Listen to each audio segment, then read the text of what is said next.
This right here is a legendary whiskey. I mean, it says so on the bottle. This week, let me tell you about the legendary whiskey from Killowen Distillery that was exclusive to the Killowen Kult.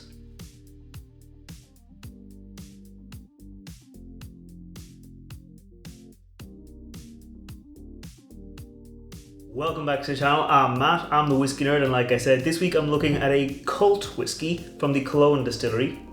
So let me get into the glass and I'll tell you a little bit more about it. Now, I'm not kidding when I say this is a cult whiskey. So the Killowen Distillery have, and a lot of distilleries have these kind of like fan clubs or these members pages like on Facebook and Instagram, things like that, where people who like the brand kind of can gather and can share their thoughts and can kind of talk about the whiskeys that they like, because especially with these smaller brands, like it's hard to kind of find other people who like them. I mean, Killowen, this bottle has 376 bottles in a release, so it's kind of hard sometimes to find people to talk about, but the Killowen Kult, this kind of Facebook group, has really kind of grown in maybe not size, but definitely passion, and even has turned into a card-carrying cult.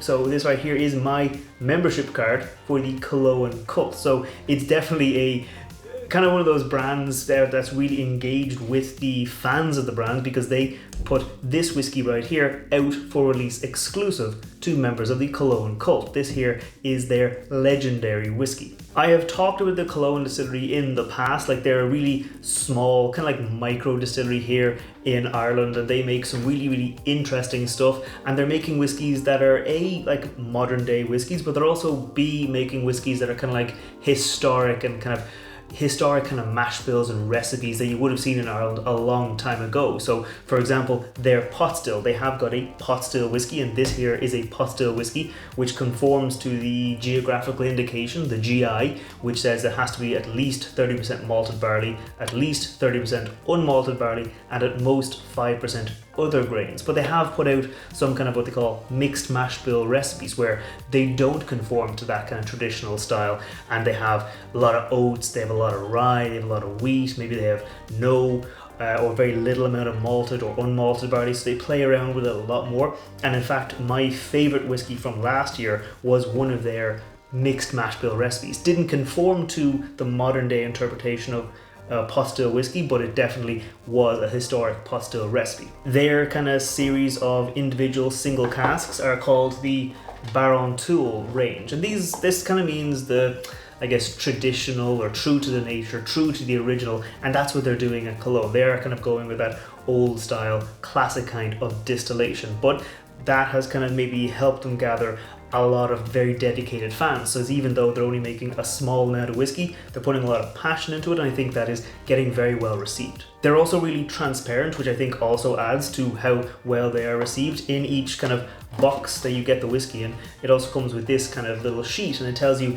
exactly what was used or how they kind of matured the whiskey, what went into it, how they fermented it, how it was distilled. So for example, the mash bill on this, they don't do it in percentages, they do it in parts. So it was 8 bags of malted barley, 4.5 bags of unmalted barley, 1 bag of malted Maris Otter Barley, which is this kind of like it's like a lighter, sweeter type of barley that is usually used in like light beers, where you get that nice kind of crisp flavor, but it's still a type of barley. There was 1/4 bag of oats and 1/4 bag of wheat. Now, I've actually done the maths on that, so you don't have to do it yourself.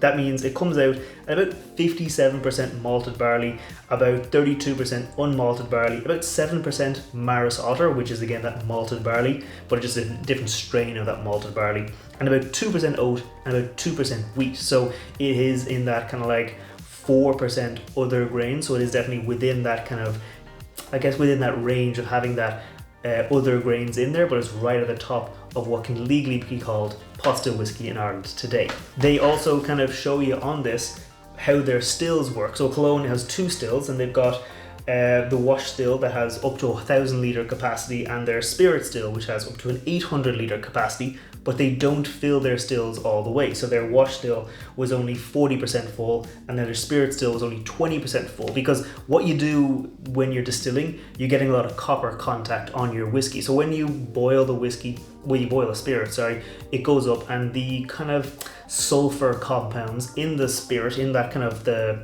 evaporate, in that kind of vapor, it sticks to copper and forms what's called copper sulfate. So that takes those bad sulfury flavors out of your spirit. So when it goes up and comes down and condenses into your kind of receiver vessel, at the end, all that sulfur has been left behind. So if you can do this a couple of ways. You can have a really long neck on it to get a lot of copper contact, or what Killowen do, they just run their stills kind of half empty. So if you imagine a big full still that's only half full whiskey, then you had a lot of copper contact up there to get all those bad flavors out of the whiskey and produce something quite clean. And then of course they tell you about how the whiskey was matured. Now for the Killowen Kult, because they are kind of insane people, very die-hard fans, they wanted to make something that was kind of weird, wonderful, and a little bit different. So this whiskey spent 3 years in an ex-peated G&D bourbon cask. So it was a bourbon cask originally that then had a peated whiskey put into it, and then had this whiskey put into it again. So it's like a second fill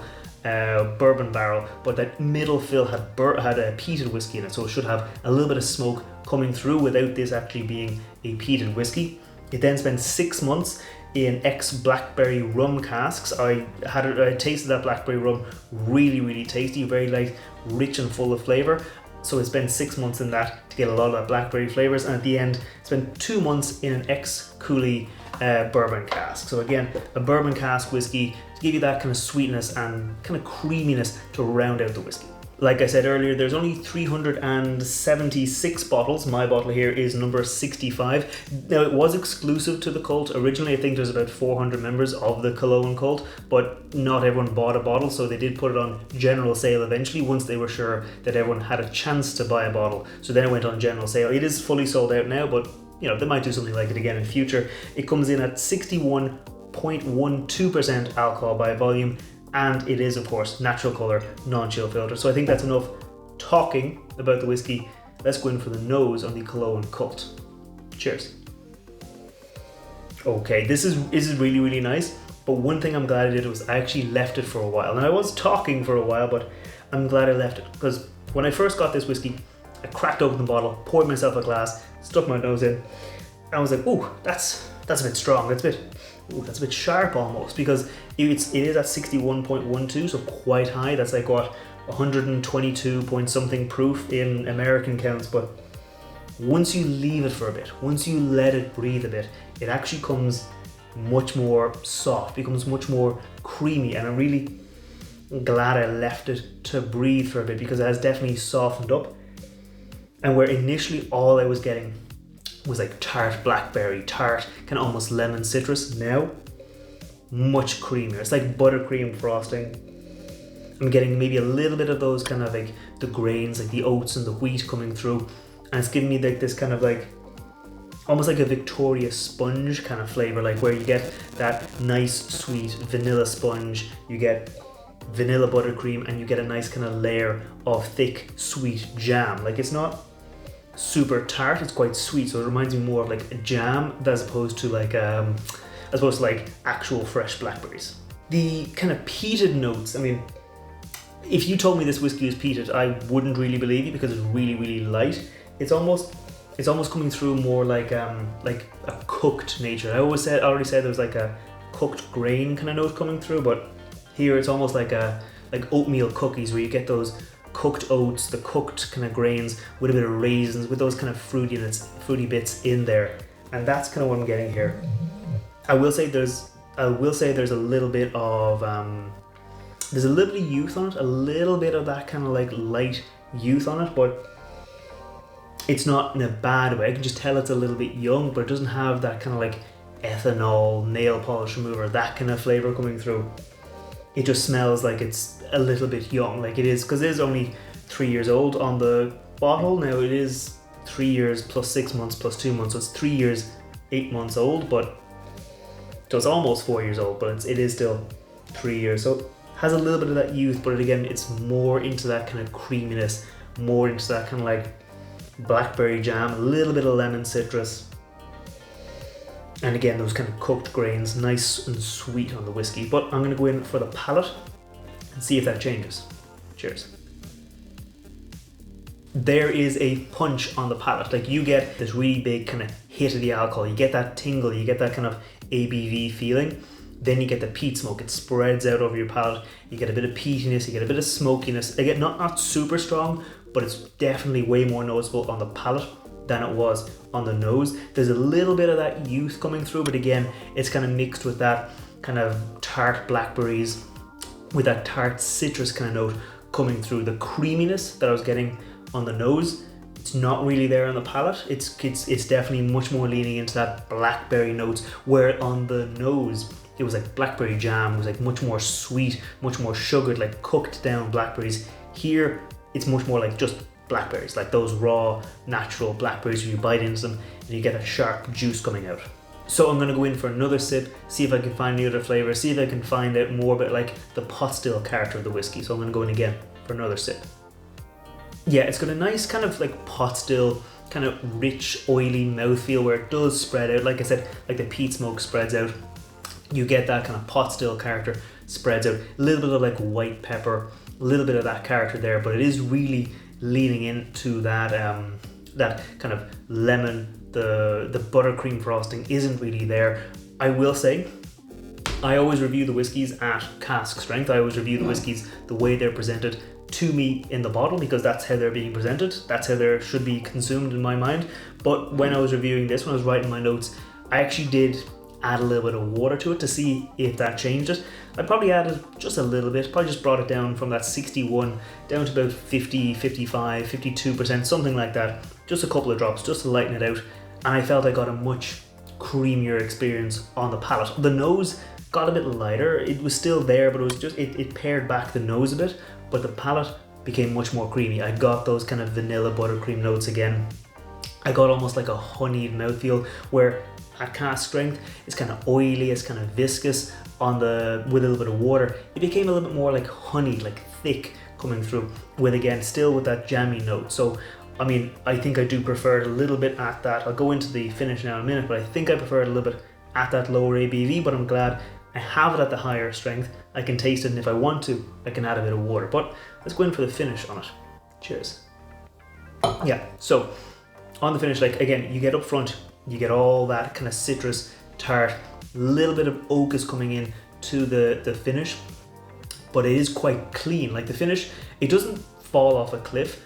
It just kind of fades pretty quickly. I'd say it's like medium short on the finish. Like I still have that ABV tingle. I still have a little bit of peat smoke. I still have a little bit of the oak coming through as well. A little bit of like the white pepper tingle here, but it's mostly like a clean finish on the whiskey. Like despite it being such a punch up front, such a massive hit of that ABV, the finish actually kind of quite clean, kind of rounded off and simple enough on the finish. Nothing majorly new comes through, just kind of all those notes fade off. As I'm kind of talking now, as I'm kind of like taking more and more breaths, like the ABV is of course dissipating. I'm getting a little bit of vanilla coming back, a little bit of like sweet jam, like again, like it's like that tart note is up there, and as that fades down, as it kind of cleans off, you get that jammy note. So like I think the tartness is definitely tied into the ABV, and the sweetness kind of comes out as that ABV drops down. So the finish, it starts off kind of tart and goes into sweet, but again, it's quite clean. There's nothing kind of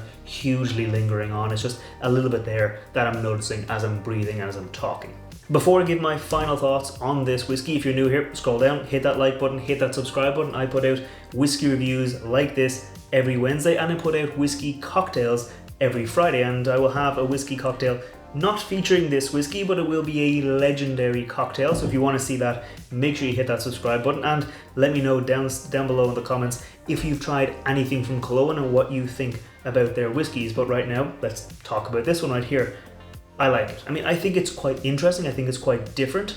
I think I prefer it at that like 50% ABV with a few drops of water. I think it becomes a much more like, I don't know, rounded out whiskey where you get that creaminess in the nose. Yeah, it's a little lighter at the lower ABV, but then on the palate, you get that creaminess, you get that richness, you get that kind of honeyed, thick mouthfeel, as opposed to here at cask strength, where it is like slightly more of a punch up front. But I mean, it is a Baron Tool whiskey, and again, Baron Tool means true and authentic, and they're not going to dilute the whiskey for you. They're not going to sell you a bottle of water. They're going to sell you a bottle of whiskey, and if you want, you can add a bit of water to it yourself. So again, that is what they're going for. Not every whiskey is going to be amazing at high proof. Some whiskeys do get better with a little bit of water. I think this one definitely does get better with a little bit of water. Right now, great little whiskey with a little bit of water, a very, very great little whiskey. So, I mean, you can't buy this anymore because it's not for sale, because there was only 376 bottles of it ever for sale. But Killowen are making great whiskies. I've talked about them a lot. I'm going to keep on talking about them a lot. But right now, I've got some very nice whiskey in my glass. I might add a few drops of water to it, but right now, I'm just going to say goodbye, and I'll see you next time. Sláinte.